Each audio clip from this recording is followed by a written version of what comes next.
Hi, this is Vince Van Patten. You're listening to TV Confidential. The most remarkable word I've ever seen. Ed Robertson with a reminder that C is for celebrate. And with that in mind, our friends at Shout Factory invite you to join host Joseph Gordon-Levitt and the residents of Sesame Street, human residents and monsters alike, to celebrate 50 years of learning, laughter, and love with the release of Sesame Street 50th Anniversary Celebration, available now on DVD through Sesame Workshop and Shout Kids. Familiar faces such as Roosevelt Franklin, Don Music, Sherlock Hemlock, and the amazing Mumford join celebrity guests Nora Jones, Nile Rodgers, Sterling K. Brown, Meghan Trainor, Patti LaBelle, and Elvis Costello in this heartwarming look at the groundbreaking series that changed the face of children's television. Bonus features in Sesame Street 50th Anniversary Celebration includes Elmo's World Celebration and 50 Years in 50 Seconds. Sesame Street 50th Anniversary Celebration, Sesame Street 50th Anniversary Celebration, available now on DVD through Shout Kids and Sesame Workshop. For more fun and learning, go to sesamestreet.org. By now, I'm sure all of you have heard the news of the passing of Caroll Spinney. Caroll Spinney, the actor and puppeteer who played Big Bird on Sesame Street for 50 years, from the premiere of Sesame Street in 1969 until his retirement last year. Caroll Spinney passed away Sunday, December 8th at the age of 85. Caroll Spinney also narrated the audiobook edition of Street Gang. Street Gang, the comprehensive history of Sesame Street by Michael Davis, that also features interviews with Sesame Street co-creator and Children's Television Workshop co-founder Joan Gans Cooney, as well as music composer Joe Raposo, and Muppets founder, headmaster, and ringleader Jim Henson. You might recall that we had an opportunity to talk to Michael Davis a few years back on TV Confidential, and as you can imagine, we spent part of that segment talking about Caroll Spinney and, of course, his characterizations of Big Bird and Oscar the Grouch. As a matter of fact, as we pick up the conversation, we are talking to Michael about why Oscar is just as important to Sesame Street as Big Bird. Now, when I think of Sesame Street, Michael, I think of Bert and Ernie. I think of Kermit the Frog. And of course I think of Big Bird. I don't always immediately think of Oscar the Grouch, but there is a specific reason why you chose Oscar for the cover of your book. Oh, without question. I think, when you get older and you're no longer drinking from a sippy cup, I think you begin to understand why Oscar is there, especially when you have an a-hole for a boss. Sesame Street prepared you for difficult people in your life, people who didn't agree with you, people who would make your life difficult. And, what the show demonstrated is that, that you embrace that person as part of the community, and you learn to work with that person. You learn about their eccentricities and their what sets them off and whatnot, and you deal with them. And I think of all the brilliant characters in the show, Oscar is probably the most brilliantly conceived and affected. Caroll Spinney, we love him because he's Big Bird, and Big Bird is a character for the ages, of course. But I think that it's a wonderful, mystical thing that he is both Big Bird and Oscar. I mean, somebody should do it as a PhD dissertation. That's a split personality thing you got going. Projects about his inner life. And he just happens to be a fantastic person. And I was so delighted that he was the narrator of the audiobook version of Street Gang. I think he did a fantastic job. He did. And it was such a delight to be able to interview him to create that 7th disc that's in the package. It's just the two of us talking about him and his life in Sesame Street. And I had to gulp a little bit before I asked this question, but I asked it. I said, Caroll, you're 75 years old and you're not going to be Big Bird forever. Do you want the characters to die when you pass? And his answer is fantastic. He absolutely wants the characters to continue, and he believes that they've become something much greater than well beyond himself, of course, but characters that absolutely must continue. And to hear him talk about it, it's very, very moving. Michael Davis, author of Street Gang, a comprehensive behind-the-scenes history of Sesame Street on television and the people who brought us to us, and how interesting it is that Caroll Spinney provided the voices of both Big Bird and Oscar the Grouch on Sesame Street, and how Spinney was very adamant that both Oscar and Big Bird continue as characters on Sesame Street even after he stepped down. Michael Davis talked to us about Caroll Spinney in 2009 when Spinney was age 75.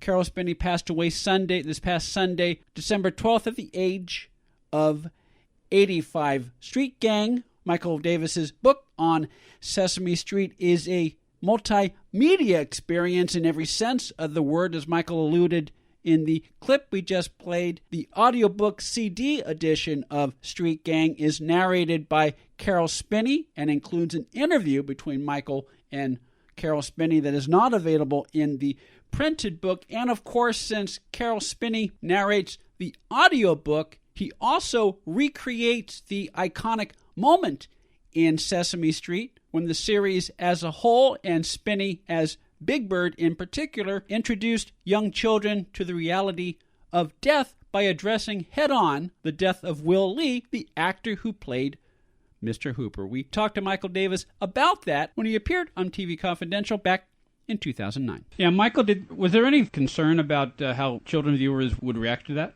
Yeah, there was some concern, but, as it is with all things Sesame Street, they researched it, and they brought in clergy, they brought in psychologists, they brought in psychiatrists, and they immersed the writers in what they call a curriculum bath. And they brought in all these experts before the script was written for that Mr. Hooper memorial show, and to give them a sense about age-appropriate language and what kids could understand and what they couldn't understand. So, by the time Norman Stiles got around to writing that script, he was so well informed and knew exactly what he wanted to do. And in my view, it's one of the most affecting and beautifully written scenes ever on television. Believe me, I watched it over and over and over when I was writing the book, and each time I was moved. I'm still moved. When I read it out loud at bookstores, I'm still moved just reading from the script. Or when you listen to Caroll recreated on the audio CD. Absolutely. Listening to Caroll. I mean, you can't... I made Diane Rehm cry. That's right, I heard that. Yeah. NPR talk show host, yeah. And really, when it all comes back to, for me, is the research aspect of Sesame Street, that what they do is always grounded in education and trying to not go by the seat of their pants. They really do test ideas. They really do continue to watch the evolution of early childhood education, and they bring in experts. They immerse themselves in the research. So there was always that grounding in academic research. Well, let me ask you this. It's interesting. We were talking about Mr. Hooper. So much of the appeal of that show was the interaction between the Muppet characters and the live-action, real-life actors such as Gordon and Loretta and Mr. Hooper and Bob and so forth. Yet, if I understand correctly, Michael, when they were researching the show, they advised the Muppets to be separate from the humans. Yeah, originally they thought that they would shoot segments with, the Muppets on the street, but there would be no interaction between the adults. And how interesting is it that they tested those segments and they totally bombed. What bombed was the adults interacting with each other without the Muppets. That's what bombed. And because of the failure of those test shows, that's when Jim Henson came in with the Muppets and created, he'd been carrying around sketches of a walk-around bird character for a very, very long time, and he finally got a shot to create this character and to create Oscar and Grover and then Bert and Ernie, and it made all the difference in the world. Some of the researchers felt that you couldn't commingle fantasy and reality, but the guys on the show, the producers on the show who had worked on Captain Kangaroo, they knew that was nonsense, because Captain Kangaroo interacted with Mr. Moose and Bunny Rabbit and all those characters every day, and it didn't screw kids up or any more than I'm screwed up. So they finally were able to win over the skeptics there and among the researchers and to prove that those characters could indeed play a major role in the storytelling of what was going on the street. And they did have kind of a hipness to them. And Bert exists to be the counterpoint to the hipness. That's right. As somebody says in the book, he's every woman's nightmare of a blind date. He's just the squarest guy going. Michael Davis, author of Street Gang, a behind-the-scenes history of Sesame Street on television, on how Sesame Street was always grounded in research, particularly when they addressed the death of Mr. Hooper back in 1982, and how the appeal of the show has always been the live interaction between the human actors on the show and the Muppet characters. Caroll Spinney, the actor who played Big Bird and Oscar the Grouch on Sesame Street, narrates the audio edition of Street Gang. Caroll Spinney passed away Sunday, December 8th at the age of 85.